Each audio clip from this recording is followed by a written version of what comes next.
The Undertaker might have his final match in the WWE.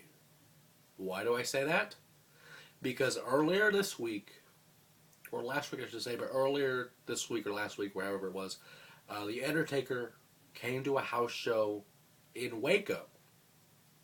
Now, The Undertaker is not one to do house shows. He has not done a house show in years. Last time I remember him doing something similar to this was at Saturday Night's Main Event, when they brought Saturday Night's Main Event to Dallas several years ago. I went to it, and I believe it was a handicap match with Undertaker versus Umaga, and I think it was Khali. I don't remember who Umaga's partner was.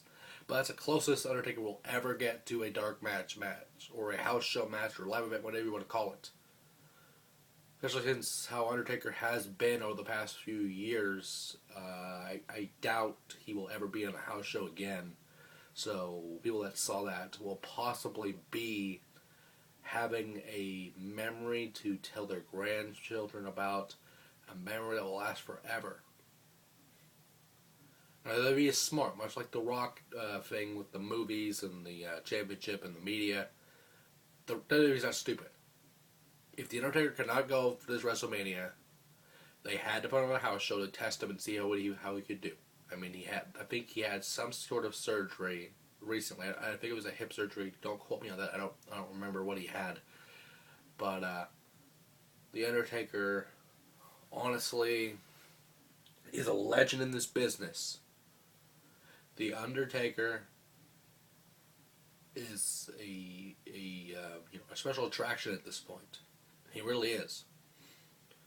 Because The Undertaker will not wrestle that much anymore, especially with the marriage, the kids, whatever else he has. I mean, I know his hair is barely growing back. But even though it was not announced, with CM Punk, I've always envisioned that CM Punk might face The Undertaker.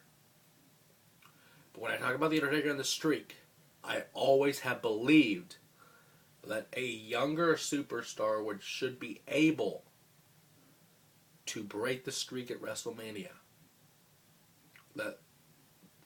That way, much like, for example, if a younger star were to beat The Rock for the WWE title at WrestleMania, let's just say that would have happened. I doubt it, because it's fucking Cena versus The Rock. But if that were to happen, not only a title win against The Rock, but at the grandest stage of them all, that it would be the equivalent to beating the streak. That would push you to the fucking moon. That would make you an impact player in WWE. Or, if you're on that path, that would probably put you in the top tier. That would move you to the next level. That would make you that main event star that they have been looking for. And desperately need, I might add. Excuse me. But, The Undertaker,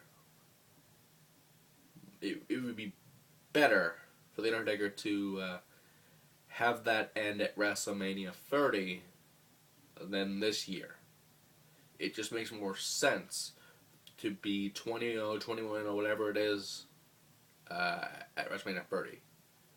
But because it would be, I believe it's at the Garden. No, it's not at the Garden, but the Hall of Fame's at the Garden. This doesn't make sense to me.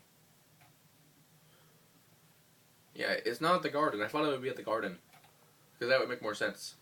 But if it's not a young guy, I've always envisioned like a Wade Barrett, for example, or CM Punk a few years back, or Sheamus a few years back would be a perfect candidate to end the streak and push them to the fucking moon. But, and honestly, a Punk Taker match would be amazing, because if Taker were to lose, that would cement CM Punk's spot as the best in the world. There would be no doubting that. But something that popped into my head recently, and I think would make all the sense in the world, is if the Shield were to face The Undertaker, like I said, younger talent, push on the moon, that'd be the perfect way to do it.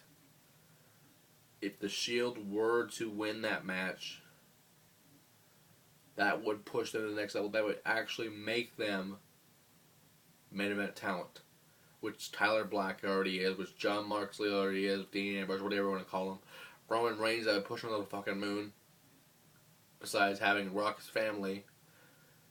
But That would be amazing. The fact that The Undertaker might have his last match, I don't know who it's against, but I'm just projecting at this point. If it were against the Shield, it might happen. If it were against CM Punk, that would be the match of the night. Not only that, but the match of the year, in my opinion. But that would probably be the match everyone would pay to see, I think. Maybe it's just me. But with WrestleMania, there's also another match that people would want to see, and that is Brock Lesnar versus Triple H. The match that we've seen, I think, twice. It's starting to get old, but they have spaced it out so much that I'm actually looking forward to it. I don't know if it's officially booked. I don't care. They're projecting it. It might happen with the Vince McMahon, Paul Heyman thing. Have them each in the corner. You have a match right there. Boom.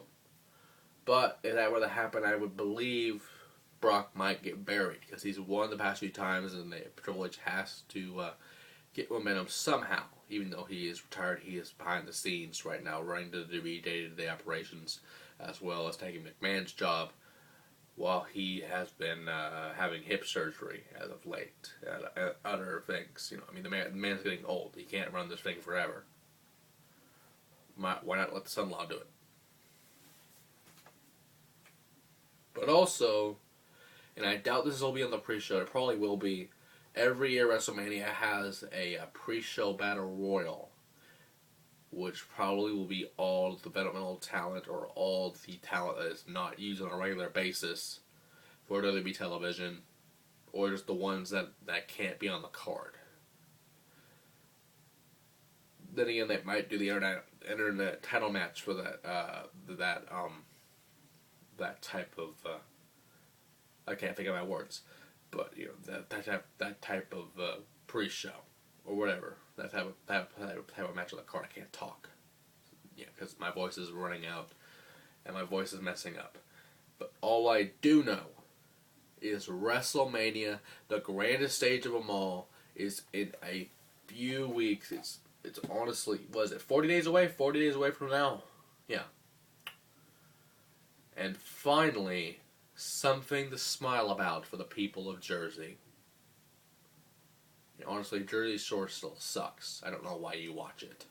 But at the end of the day, WrestleMania will be one of the favorites of all time. Like it always is.